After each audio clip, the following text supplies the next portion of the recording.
inyong lahat. Tayo po yung muling natin sa ating palatuntunang Word Made Flesh. Sa ating pong pagdiriwang na ika-27 linggo sa karaniwang panahon sa Eklesiya. Tiyak po na marami tayong matututunan sa ating pag-aaral na ito ng salita ng Diyos. At sana po handang-handa kayo sa inyong pakikinig, sa inyong pagsubaybay sa ating palatuntunan ito.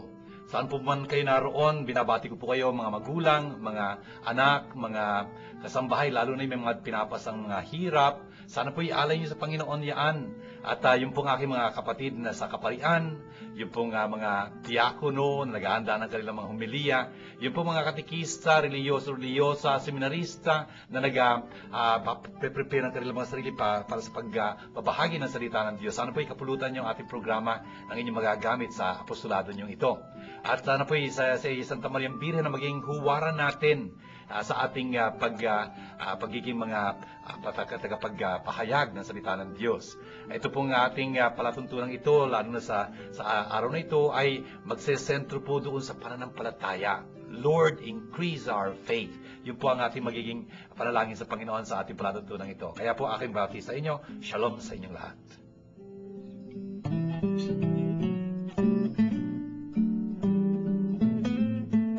Word Made Flesh is glad to invite you to attend the Bible study lessons with Father June Lingad, SDB, every Tuesday at St. John Bosco Parish Church, Makati City from 7:30 until 9:30 p.m. Every second and fourth Thursday of the month at VMI School Ayala Alabang from 7:30 to 9:30 p.m. and at Quiapo Church every Wednesday from 7:30 to 9 o'clock p.m. Ang Word Made Flesh ay masayang nakikibahagi at malugod na sumusuporta sa pondo ng Pinoy.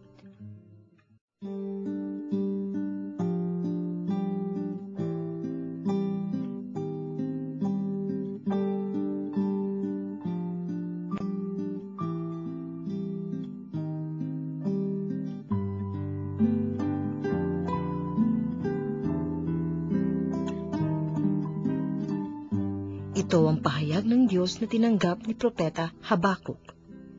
Yahweh, hanggang kailan ako daraing sa iyo at di mo diringgin? Hanggang kailan mo pabayaang mamayani ang karahasan? Bakit ang ipinakikita mo sa akin ay pawang kasamaan at kahirapan? Sa magkabi-kabilay nagaganap ang pagwasak at ang karahasan, laganap ang hidwaan at pagtatalo. At ito ang tugon ni Yahweh. Isulat mo ang pangitain, isulat mong malinaw sa mga tapyas ng bato upang madaling mabasa at ibalita sa lahat, sapagkat hindi pa dumarating ang takdang panahon upang maganap ang pangitain. Mabilis na dumarating ang wakas, hindi ito maliliban. Ngunit tiyak na magaganap kung ito may nagtatagal. Masdan mo, ang hambog ay mabibigo sa kanyang kapalaluan, ngunit ang matuwid ay mabubuhay sa kanyang katapatan. Ito pong ating unang pagbasa ay hango sa isang maikling aklat sa Lumang Tipan, si Propeta Habakuk. Medyo ang kanya hong sulatin ay matindi. Bakit? Kasi kakaiba. Para bang nagtatanong siya dito sa aklat niyang ito, bakit nangyayari yung ganitong palakad? Para bang ang Diyos ay parang kanyang lilipulin yung masasama kasama yung mga matutuwid. Bakit kaya ganoon? Hindi kaya siya makatarungan? Parang yun tinatanong niya dito sa aklat na ito, kaya matindi dating. Halimbawa ho dito sa ating pagbasa ngayon. Sabi niya, hanggang kailan, Panginoon? Humihingi ako sa iyo ng saklolo, pero hindi ka nakikinig. Tumatawag ako sa iyo at sinasabi ko, karahasan, at hindi ka naman namamagitan. Bakit mo ko hinahayaan makita yung pagkawasak na nakikita ko yung talagang pagiging miserable ng mga tao? Destruction and violence are before me. There is strife and clamorous discord. Brothers and sisters, yun ang tinatanong niya, ba't ganito nakikita ko? Sabi niya ganyan. Tapos dito sa chapter 2 na bahagi nitong ating pagbasa, sasagot ang Panginoon. Sabi niya, sige, isulat mo sa itong pangitaing ipapakita ko sa iyo para lahat ng daraan makikita nila at mababasa nila kung ano ito. Ayun nga ho, sa verse 3 ho, sabi niya, lahat itong aking pinapakita ngayon sa iyo, magkakaroon ng kaganapan. Hindi ito mambibigo. Kung mahuli-huli man itong kaganapang ito, hintayin nyo. Darating at darating ito. Kasi walang na talagang kabuluhan ang isang taong marahas. Pero yung taong matuwid, mamumuhay dahil sa kanyang pananampalataya. Friends, sisters, tingnan nyo, napakahalaga ho nitong tinuturo nitong propetang ito. Napaka-importante nung kanyang sinasabi dito. Ang sabi niya, yung taong matuwid, mamumuhay dahil sa kanyang pananampalataya. Importante ho yung pananampalataya sa buhay ng tao. Marami hong mga bagay-bagay na nangyayari, hindi natin maintindihan. Pero kung meron ho tayong pananampalataya, talaga hong makikita natin ang mga kahulugan. Siguro hindi natin lubusang maunawaan, pero alam natin dahil sa pananampalataya natin na pagka pinahintulutan ng Diyos yung mangyari, meron siyang layunin doon. Especially pagka ang pinag-uusapan ho yung suffering, yung pagdurusa. Naku, it is ho a mystery. It is really something na hindi natin lubusang maunawaan. I like to say ho, mystery, ang ibig kong sabihin ng mystery, it's connected with the verb myo in Greek, M-Y-O. Ano hong salitang English ang alam nating na may M-Y-O? Myopic. For example, myopia. Tungkol sa paningin yun, yung hindi yung makita ng malinaw. Kaya kailangan mo ng salamin, kamukha ni Father June. Myopic. Parang malapitan lang nakikita mo, pagka malayo na, hindi na. Doon ho galing yung salitang mystery.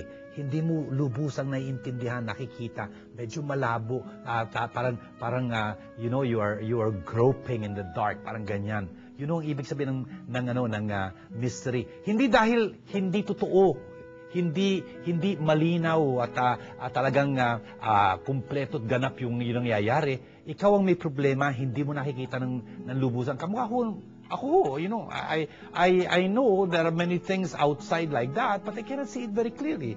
Ang problema ho, hindi naman yung things outside, ako ho, And so, a mystery is something, a truth, for example, that we cannot understand very, very well. Brothers and sisters, such is, for example, the life of man. Ang dami hong mga pangyayari itong hindi natin lubusang maunawaan. But we know, life, just like pain and suffering and what happens in our lives are not a problem to be solved. They are a mystery to be lived. Importante ho yun. At doon ho tumutulong yung ating pananampalataya. Yung ating pananampalataya ho ay isang napakalalim na kaalaman na hindi nakabase ho sa ating naiintindihan lang. Kasi ho, sa punto ng pananampalataya ho, parang pinapahiram sa atin ng Diyos yung kanyang kaalaman. Para bang pinapahiram niya sa atin yung kanyang salamin, tuloy, pagkasuot natin yung salamin niya, lumilinaw ang lahat. Tama ho. Pero kailangan ho yung pananampalataya. Ito ho yung sinasabi sa atin ni Propeta Habakuk, ang isang matuwid na tao, a just man, yung taong tapat sa Diyos, mamumuhay dahil sa pananampalataya. Pinupuri ho natin ang Panginoon sa pananampalataya binigay niya sa atin. At ito ho ang tumutulong sa ating maunawaan ang pananalakasulatan. At ang pananalakasulatan ho, nagpapatibay din ang ating pananampalataya. Ang ating nung kasing pananampalataya nakasalalay sa salita ng Diyos. Pinupuri ho natin siya, meron tayong pananampalataya.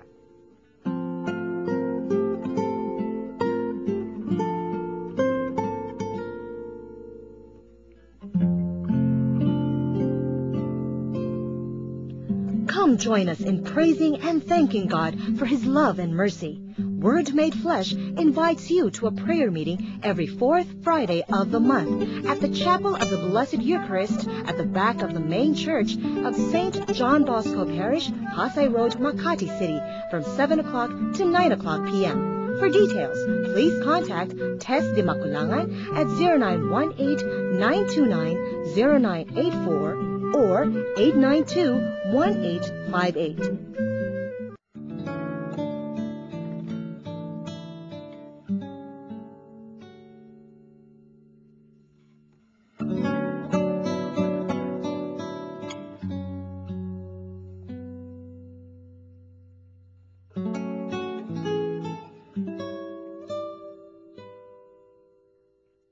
Dahil dito, ipinaaalala ko sa iyo na maging masigasig ka sa pagtupad sa tungkuling tinanggap mo sa Diyos nang ipatong ko ang aking mga kamay sa ulo mo. Sapagkat hindi espiritu ng kaduwagan ang ibinigay sa atin ng Diyos, kundi espiritu ng kapangyarihan, pag-ibig at pagpipigil sa sarili. Kaya't huwag mong ikahihiya ang pagpapatotoo tungkol sa Panginoon o ang aking pagkabilanggo dahil sa Kanya. Sa halip, makihati ka sa kahirapan dahil sa mabuting balita sa tulong ng Diyos. Gawin mong batayan ang mga aral na itinuro ko sa iyo, yamang ang mga ito'y pawang katotohanan. Manatili ka sa pananampalataya at sa pag-ibig na tinanggap natin sa pakikipag-isa kay Kristo Jesus. Sa tulong ng Espiritu Santong nananahan sa atin, ingatan mo ang lahat ng ipinagkatiwala sa iyo. Ito pong ating ikalawang pagbasa ay hango uli sa sulat ho ni San Pablo kay Timoteo. Pero ikalawang sulat na ho itong ating binabasa ngayon. At napakaganda ho ng kanyang tinutukoy dito para sa ating katututo. Ang sabi ho niya dito, I remind you, pinapaalala ko sa iyo, Timoteo, na talagang pag-alabin yung ningas ng kaloob ng Diyos na nasa iyo sa pamamagitan ng pagpapatong ng kamay, ng aking kamay. Brothers and sisters, ano ba yung pagpapatong ng aking kamay? Nung ito si Timoteo na, sabi ko na sa inyo, isa ho siyang disipulo ni San Pablo. San Pablo ho ang nagtatag noong eklesiyang yun, nung simbahang yun, yung church na yun doon sa lugar. Kung saan, ito hong si Timoteo ho ang tinalaga, ang i-appoint ni San Pablo na mga siwa doon bilang yung overseer, episcopus, obispo. You know? Siya ngayon ang magiging obispo sa lugar na yun. Paano ginawa ni San Pablo yung pagtatalaga sa kanya nun? Ipinatong niya ho yung kanyang kamay. Brothers and sisters, ewan ko lang kung sino sa inyo nakasaksi na ng pag-orden. Yung ordination to the diaconate, ordination to priesthood, ordination ng mga bishops, holy orders ang tawag doon. No? Yung nagaganap po yun sa pamamagitan nga ng pagpapatong ng kamay ng obispo. Yung pagpapatong ng kamay na yon ay yung pagtawag ng pagpapala ng Diyos doon sa pinagpapatungan ng kamay. Tinatawag niya especially ang Espiritu Santo upang talagang lukuban niya at kanyang pamunuan at talagang kanyang panahanan yung pinapatungan ng kamay na yon. Friends and sisters, sa misa ho, kunyari, pagka nagsisimba tayo, napansin niyo ho ba kung ginagamit pa ho yung bell sa inyong mga simbahan? Yun yung unang paggamit ng bell, ang posisyon ho ng pare ay nakatayo siya sa may altar, nakapatong yung kanyang mga kamay doon sa handog na tinapay at alak, hindi ho ba? Tapos ho ang panalangin niya doon, Lord, send your Spirit upon these gifts so that they may become for us the body and blood of our Lord Jesus Christ. Yun ho yung kanyang dinarasal, na sana padala ng Ama yung kanyang Espiritu doon sa mga kaloob na iyon, upang talagang panibaguhin niya yung mga kaloob ng tinapay at alak na maging katawan at dugo ito ng Panginoong Hesukristo. But sisters, ang Espiritu Santo kasi ang pinakadakilang handog ng Diyos sa atin. Kung kaya, yung pagpapatong ng kamay na ganyan ay pagtawag ng Espiritu Santo doon sa pinagpapatungan ng kamay. At ito hong si Timoteo nga, pinatungan ng kamay ni Pablo. Kung kaya siya naging obispo, na-ordinan siya ng ganon. At ang sabi niya, yung kaloob ng Diyos na yun, talagang pagningasin mo.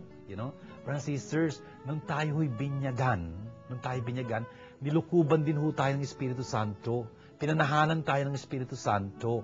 Tayo mga kaparian, for example, yung mga kinumpilan, talaga napasa atin ng Espiritu Santo. Sana pag-aalabin natin yung mga kaloob ng Diyos na yun, ng Espiritu Santo sa ating mga puso. Ang sabi nga dito, hindi kayo binigyan ng Espiritu ng karuwagan, maging mga duwag. Hindi, kundi Espiritu ng kapangyarihan, ng pag-ibig at ng pagkamahinahon, self-control. Ganun ho. At dapat na hindi nyo ikahiya ang inyong pagpapatuo sa ating Panginoon.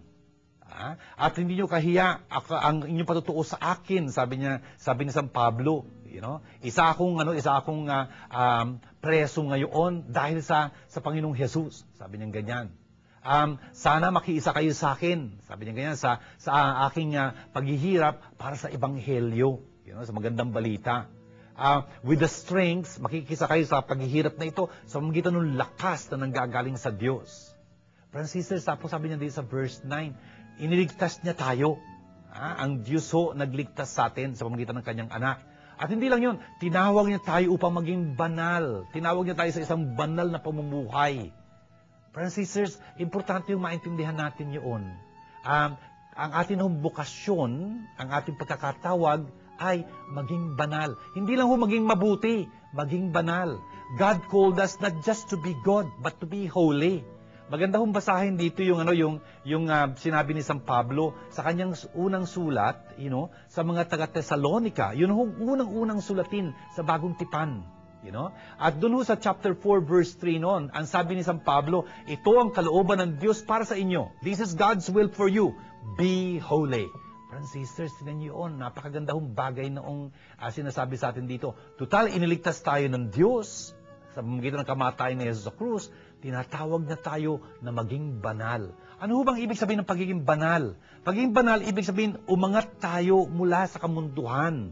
Umangat tayo mula sa makalupa. Umangat tayo sa kasalanan. At maging malapit tayo sa Diyos. Ito'y hindi, sabi niya ganyan, hindi na sangayon sa mga gawa natin mismo, itong pagiging banal na ito. Hindi. Kundi sa pamamagitan ng biyaya na binigay sa atin ng Diyos sa pamamagitan ni Kristo Jesus. Bago pa nagsimula ang panahon, sabi niya ganyan. At ngayon, nagiging malinaw na malinaw ito sa pamamagitan ng pagpapakita sa atin ng ating tagapagligtas na si Kristo Jesus. Siya ang nagwasak ng kasalanan, ng kamatayan, at binigay niya sa atin ang buhay at walang hanggang pag-iral, walang kamatayang pag-iral sa tungo sa kaliwanagan. At ito yung nangyayari nga sa pamamagitan ng magandang balita, ang Ebanghelyo. Brothers and sisters, ang sabi ni San Pablo, ako ang tagapangaral, ako ang apostol, ako ang tagapagturo ng Ebanghelyong ito. Sabi niya ganyan. At dahil dito, ako'y nagdurusa, ng maraming mga bagay. Pero hindi ako nahihiya. Kahit na nagdurusa ako, kasi kilala ko ang aking pinagtiwalaan. Francis, ang ganda-gandang bagay nun. I know Him in whom I have believed. Francis, sana tayo rin masabi natin yun. Alam natin itong pinagtitiwalaan natin to. Kilala natin itong Jesus na ito. Kaya itong pinag-uukulan natin ng pansin ng ating pag-aaral dito sa Word Made Flesh, itong ating programa. Makilala natin itong Kristo Jesus na ito. Bakit? Dahil pagkakilala natin siya, mamahalin natin. We cannot love somebody we don't know. And ignorance of Scriptures is ignorance of Christ. Kung kaya, pinag-aaralan natin dito ang banal na salita ng Diyos. Nagpapasalamat tayo sa Panginoon sa mga pagpapaalala niya ito sa atin. Brothers and sisters, sana maintindihan natin nangyayari lahat ng ito through the Holy Spirit who dwells in us. Sana ang Espiritu Santo talaga mamuno sa atin sa pag-aaral natin ito, magliwanag sa atin, magpalakas sa atin.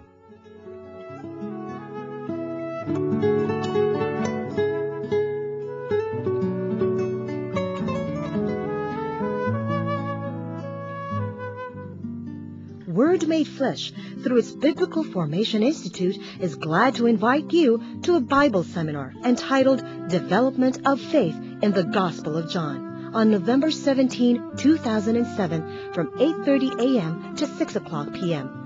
Registration fee is 1,500 pesos, inclusive of seminar materials, lunch, and snacks at the Ruzen Hall, St. John Bosco Parish, Chino Rosas Avenue, 1200, former Pasay Road, Makati City. For further inquiries, please contact Nitz Castro at 0917-629-1851 or 527-3952, or Tess Di Maculangan at 0918-929-0984 or 892-1858. Hurry! Reserve your places. Make your reservations on or before October 31, 2007. First come, first served.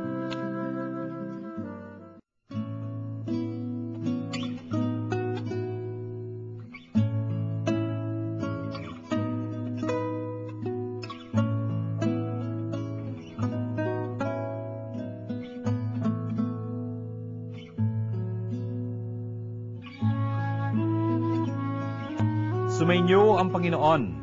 Magandang balita ng Panginoon ayon kay San Lucas. Sinabi ng mga apostol sa Panginoon, dagdagan po ninyo ang aming pananalig sa Diyos. Tumugon ng Panginoon, kung maging sinlaki man lamang ng butil ng mustasa ang inyong pananalig sa Diyos, masasabi ninyo sa puno ng sikumorong ito, mabunot ka at matanim sa dagat, at tatalima ito sa inyo. Ipalagay nating kayo'y may aliping nag-aararo o nagpapastol kaya ng tupa. Pagkagaling niya sa bukid, sasabihin ba niyo sa kanya, halika at makakain ka na? Hindi. Sa halip, ay ganito ang sinasabi ninyo. Ipaghanda mo ako ng hapunan, magbihis ka at asilbihan mo ako habang ako'y kumakain. Kumain ka pagkakain ko. Masasalamatan ba ang alipin dahil ginawa niyang iniutos sa kanya? Gayun din naman kayo. Kapag nagawa na ninyo ang lahat ng iniutos sa inyo, sabihin ninyo, kami mga aliping walang kabuluhan, tumupad lamang kami sa aming tungkulin. Ito mga kapatid, magandang balita ng ating kaligtasan. Mga kapatid, tingnan niyo po itong ating pagbasang ito. Napakaganda ho ng tinuturo sa atin tungkol ho sa pananampalataya. Narinig ho natin sa unang pagbasa, si Propeta Habakuk, ano yun ang sabi niya? Ang taong matuwid ay namumuhay sa magitan ng pananampalataya. Very good. Pananampalataya ho, pareho yun ng pananalig. The point is, tingnan nyo, isang araw nga dito sa ating salaysaying ito, ang sabi ho ng mga disipulo kay Jesus, Panginoon, dagdagan nyo ho ang aming pananalig, ang aming pananampalataya. Dagdagan nyo ang aming pananampalataya. Increase our faith. Kasi ho yung pananampalataya, kung tutuusin, pwedeng dumago. Pwede talagang maging mayabong. Pwedeng umunlad. At dapat umunlad. Ano nga bang ibig sabihin ng pananampalataya? That's a very important question po. Paulit-ulit ho natin na tatalakay yun dito, pero gusto kong ulit-ulitin ito. Mga kapatid, tingnan nyo yung salitang faith, fides, you know? Sa Tagalog ho, pananampalataya. Ano bang ibig sabihin ng pananampalataya?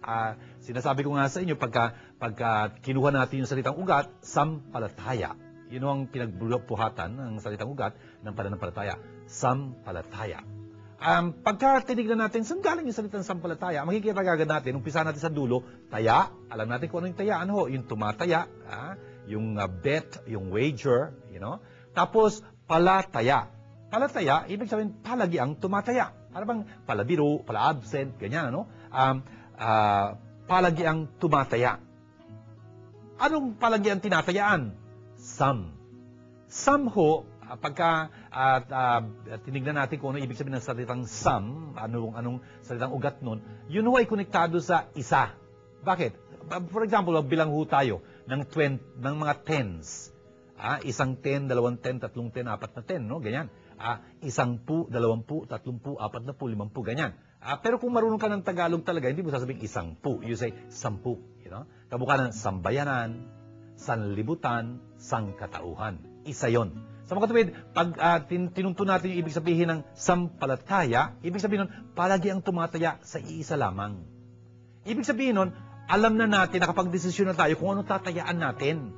Kasi kung tutuusin, kung tataya ka rin lang, hindi pwedeng tumaya sa dalawa, talo ka pag nagkataon. Hindi ka pwedeng manalo ng dalawa, you know?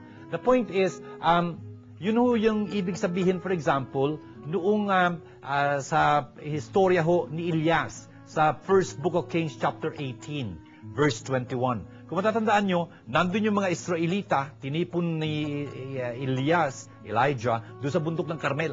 Kasama ho yung mga bulaang propeta, more than 400 of them. Kasi pinatipon sila ng Diyos doon upang magkaroon ng showdown, magkakaroon ng duelo.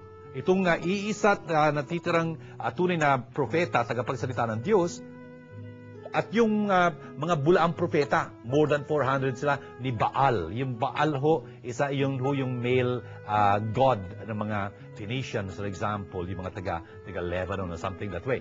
The point is, nung nandun sila, ang sabi ni Elias, Elijah sa kanila, hanggang kailan kayo magdadalawang isip? Sabi niya ganyan. Kung si Yahweh, ang tunay na Diyos, sundan niyo siya. Kung si Baal, sundan niyo siya. Magpasya kayo sa makatuwid. That is 1 Kings chapter 18, verse 21.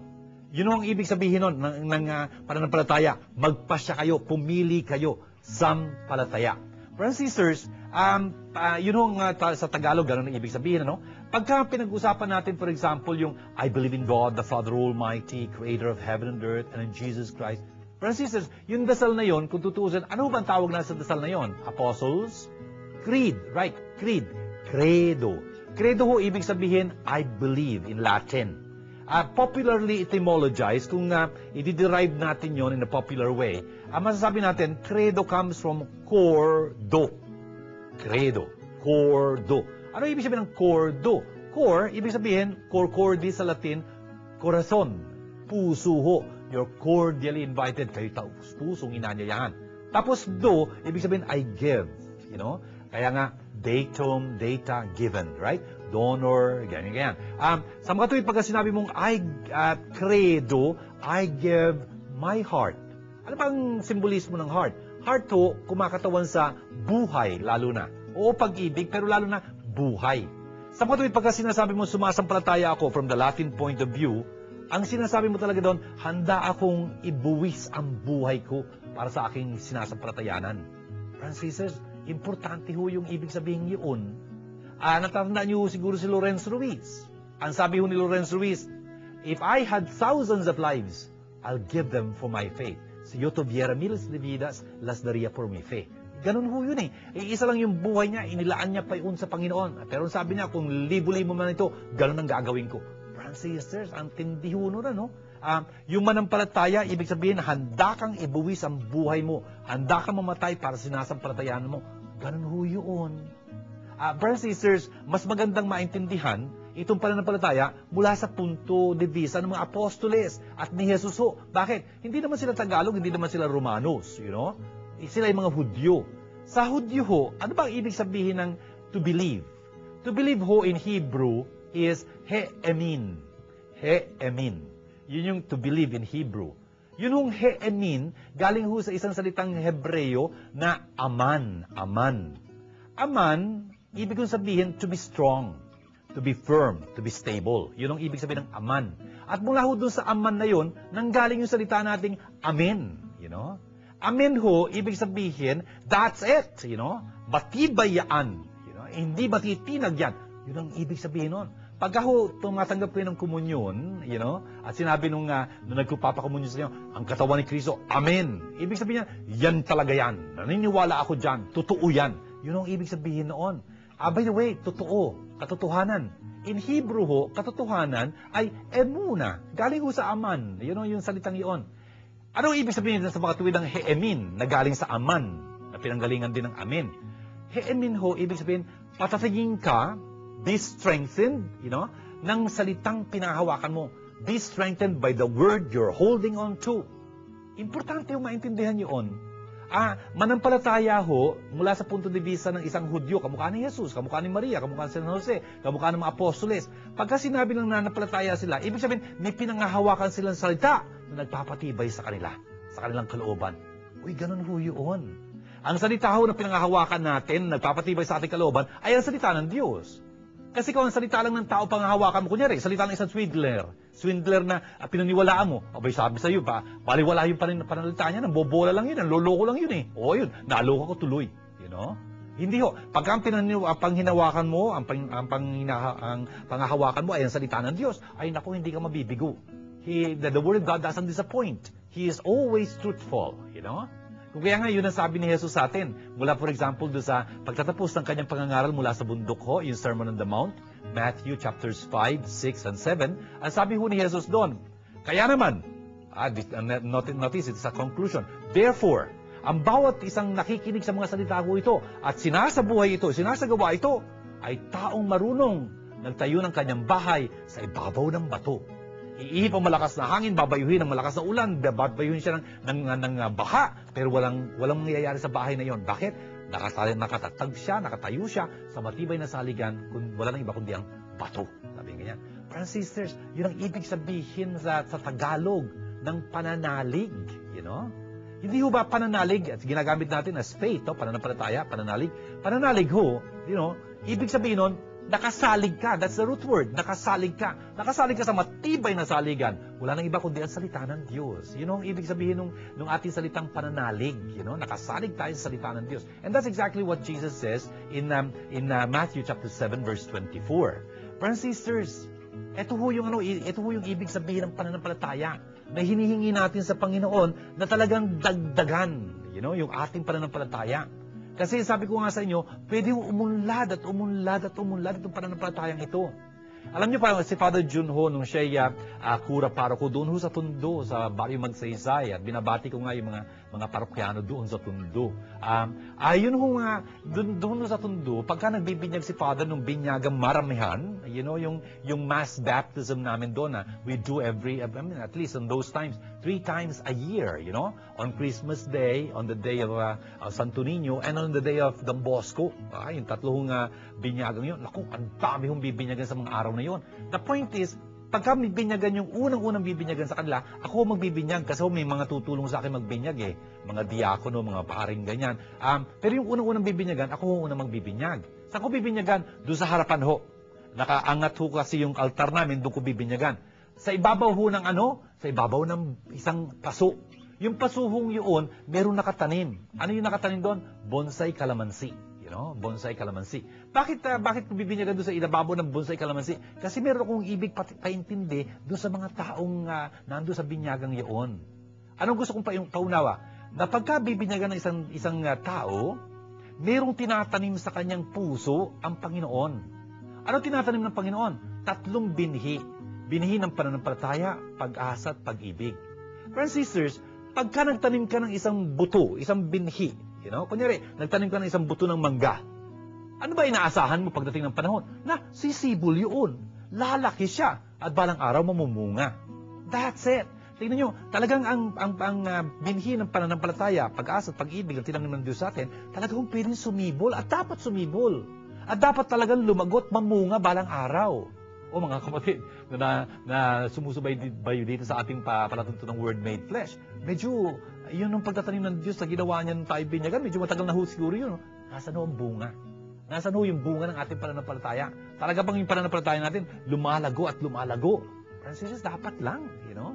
Dapat lang. Importante ho na yung pananampalatayang yun, talagang lumago, tulad ng pag-asa at pag-ibig. Paano lalago ang isang tinanim mong tinanim mong puno, tinanim mong mga buto? Abay, dapat bubungkal-bungkalin mo 'yon, natural. Dapat didiligan mo 'yon, natural. Dapat papasilayan mo ng araw, natural. Hindi mo ikukubera ng isang drum, natural. Hindi lalaki 'yon. Hindi lang 'yon. Kung madadaan-daanan ng mga tao 'yon, lalagyan mo ng bakod para hindi matapak-tapakan. Can you imagine?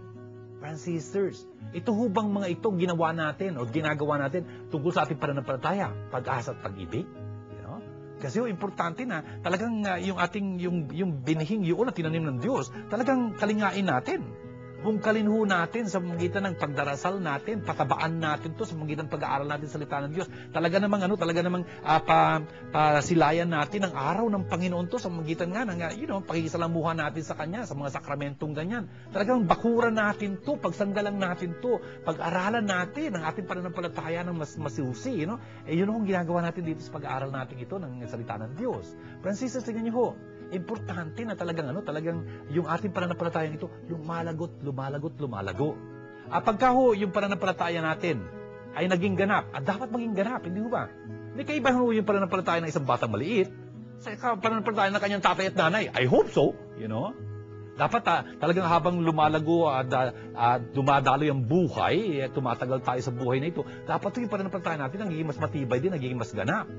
At maalalaman ho natin kung talagang ganap na yung pananampalataya natin. Bakit? May mga palatandaan, natural, you know.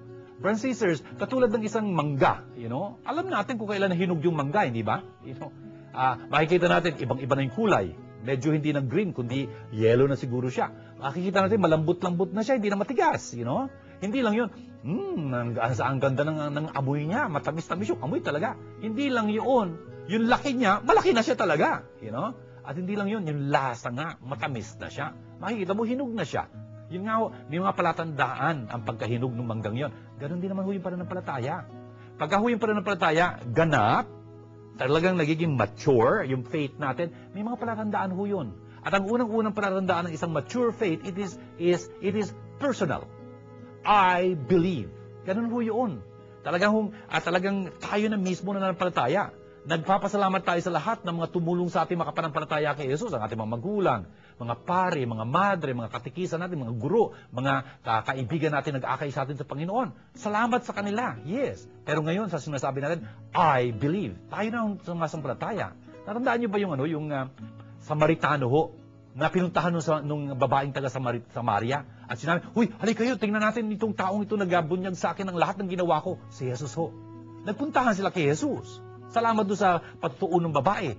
Pero pagkatapos ho noon, nung tumigil si Jesus kasama nila ng 2 araw, abay, ang sabi na doon sa babae, nananampalataya kami ngayon, hindi na dahil sa sinabi mo sa amin, kundi dahil kami mismo nakarinig at ngayon alam namin talagang siya ang tagapagligtas ng sanlibutan.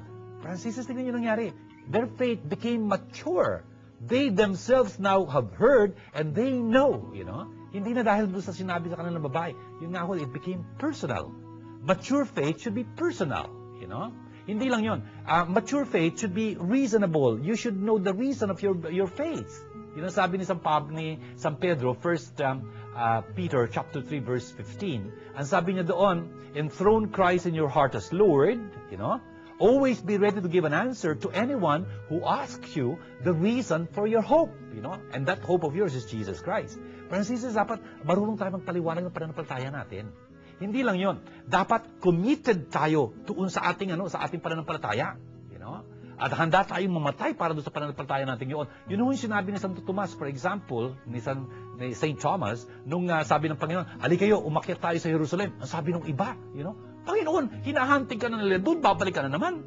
Ang sabi ni Tomas, "Hoy, halika kayo, sumama tayo sa kanya at mamatay kasama niya kung kinakailangan." That's it. You're so committed to your faith. Pagka yung ating pananampalataya, ganap, talagang may buhay to, may puwersa to. It's living and dynamic. Hindi lang yun. Pagka yung ating pananampalataya ganap na, talagang nag-share to, nagbabahagi ito with others. It become very apostolic. Talagang maka-apostol to. It becomes a missionary faith, Sinishare natin to. Kaya sa bawat misa natin dinadaluhan, ano sasabihin sa atin ng pare?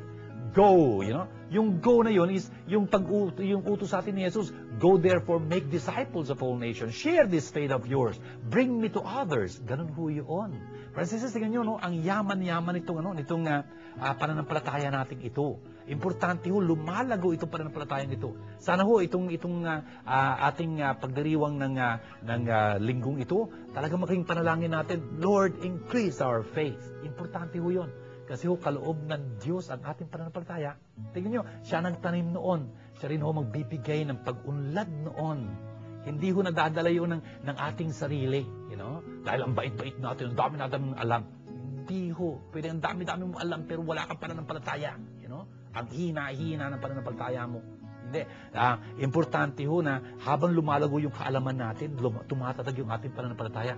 By the way, sana ho maintindihan natin yung ibig sabihin ng pananampalataya, talagang desidido tayo. Para sa Diyos tayo at hindi para kaninuman. Inaangkin natin talaga na napalataya tayo sa Diyos. Kaya siya ang sinasampalataya natin. Hindi ang mga manghuhula, hindi kung ano-anong sinatawagan natin, sino pininiwalaan natin. Basa tayo ng mga horoscope. Teka muna, Diyos muna. At Diyos lamang. Tapos talagang yung binibigay natin sa Kanya, buong buhay natin. Handa tayong ibuwis yung buhay na yun para sa Kanya. Matatag tayo talaga. Tapos, yun nga, yung salita ng Diyos ang pinangahawakan natin. Yun ang ibig sabihin ng manampalataya para kay Jesus. Francis, ito kung ginagawa natin sa ating pag-aaral ng banal salita ng Diyos.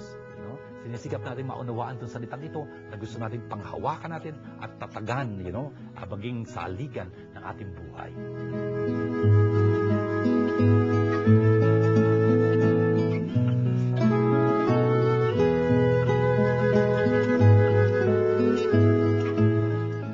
Hi, this is Father June Lingga, the Salesian of Don Bosco, from here in Word Made Flesh Foundation Incorporated. We have been airing our Word Made Flesh TV program a whole 2 years and 9 months now, and all with God's help, no sponsor whatsoever. As you can understand, God is really counting on people whom He is touching through this program. And so if you feel blessed by this program, Word Made Flesh, do help us, do help God, do help the Word Made Flesh. And so here are our accounts, bank accounts with the Philippine Bank of Philippine Islands. Our peso account 0011165362. And our dollar account, BPI 0014151206. Please know that even now, with your goodwill, God is already blessing you. And so I like to thank you on behalf of Word Made Flesh Foundation. Shalom.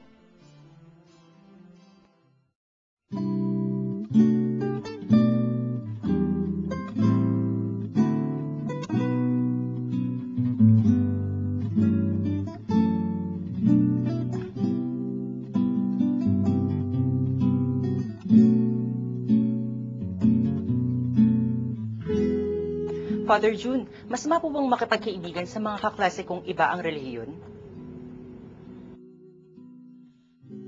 Hi, Errol. Thank you very much dito sa tanong mo. Masama po bang makipagkaibigan sa mga kaklase kong iba ang relihiyon? That's very practical a question. Tingnan mo, kung ang pagiging pakipagkaibigan ay makatutulong sa iyo maging mas, at mabuti kang tao, okay lang yun eh. Kasi hindi naman dapat pagiging hadlang yung relihiyon.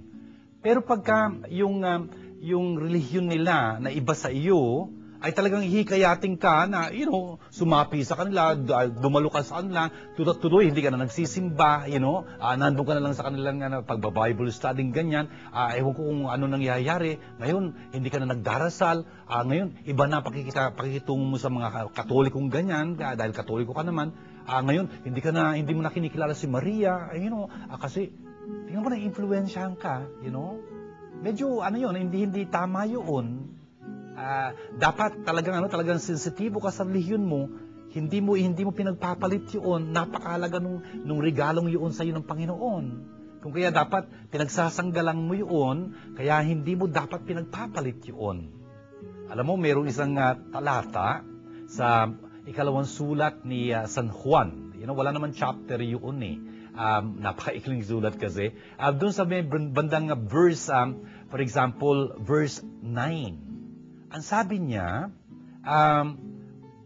kung ang isa ay napaka-progressive, sabi niya ganyan, na hindi nananatili sa katuruan ni Kristo, he doesn't have, God. Whoever remains in the teaching has the Father and the Son.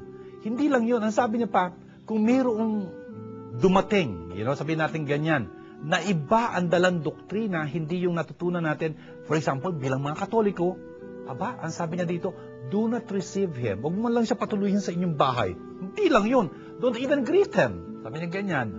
By the way, hindi si Father John ang sasalita dito, it's St. John. Sa second letter ng St. John. Bakit? Kasi ang bumabati sa kanya, yung pagbati nga pala, hindi lang pagbati, hi, hello, good morning. Hindi. Yung pakikisalamuha ito. Yung fraternizing, socializing, or something like that. Kung matatandaan mo, sabi ni Jesus, pagka nung sinugo niya yung mga disipulo niya, huwag kayong babati sa kanino man habang naglalakad kayo sa inyong misyon. Hindi ka babati. Hindi ho kasi sa kanilang lipunan, yung pagbati, ibig sabihin, titigil ka mo doon, magiinuman kayo ng kape, magiinuman kayo na, tapos daldalan. Hindi lang bati-batian na ganoon. Yun nga don't even greet them. Kasi yung nakikibatian sa kanya, ibig sabihin, nakikisocialize na ganyan sa kanya, ay nakikibahagi sa kanyang masamang gawain. Shares in his evil works. Franciscus, medyo terrible yung sinasabi dito sa Juan. Ganun siya magsalita kasi napakahalaga ng ating pananampalataya, ng ating relihiyon. Hindi mo kinukompromiso yun. Kung ibig sabihin ng pagkaibigan sa hindi mo kapwa Katoliko, ay yung mawawala yung pananampalataya mo kasi sisirain na ganoon, iba-ibang maging nasa kaisipan mo, o hindi kailangan magipagkaibigan sa kanila pagka ganoon. Medyo maging maingat tayo sa makatuwid, no? I'm very happy you're asking this as a 19-year-old, Dapat importante na intindihan mo ito. Father June, ano po ang excommunication? Hi, Marian. Thank you very much dito sa tanong mo. Gusto mong malaman, ano po ba ang excommunication? Mahabang tanong to kung tutuusin. Excommunication. Ano ba yung ginagawa doon? Ibig sabihin nun, may isang Katoliko dapat na pinag-uusapan natin dito, no? Isang Katoliko na may ginawang tinding bagay na labag sa pananampalataya. Kung kaya ngayon, ang gagawin ng eklesiya, ng church, idideklara niya, uy, nasa labas ka na ng eklesiya pagka ganyan, ha? You know? Ang eklesiya, tandaan natin, hindi naman siya magtataboy sa atin, pinapalabas tayo, excommunicated, you know?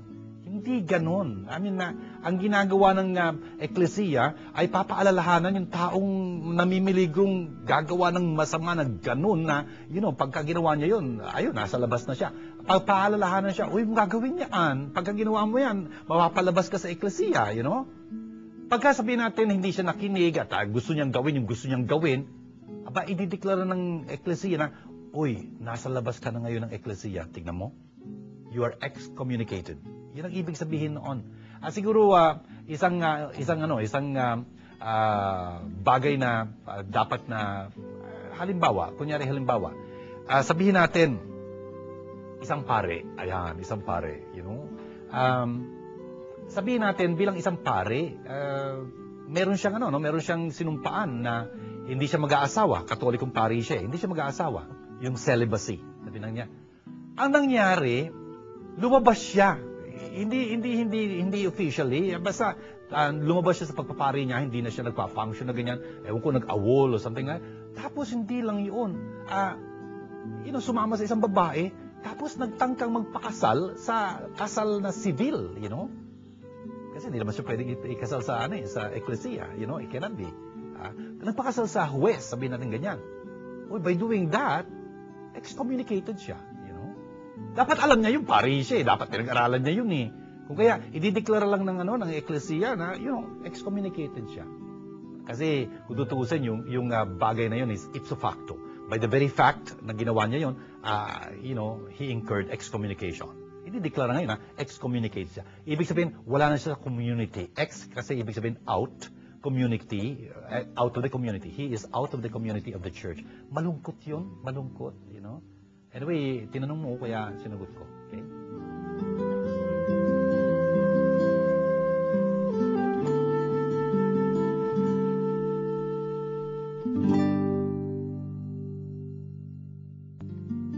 Word Made Flesh, through its Biblical Formation Institute, is glad to invite you to a Bible seminar entitled Development of Faith in the Gospel of John on November 17, 2007 from 8:30 a.m. to 6 o'clock p.m. Registration fee is 1,500 pesos, inclusive of seminar materials, lunch, and snacks at the Ruzen Hall, St. John Bosco Parish, Chino Rosas Avenue, 1200, former Pasay Road, Makati City. For further inquiries, please contact Nix Castro at 0917-629-1851 or 527-3952, or Tess Di Maculangan at 0918-929-0984 or 892-1858. Hurry! Reserve your places. Make your reservations on or before October 31, 2007. First come, first served.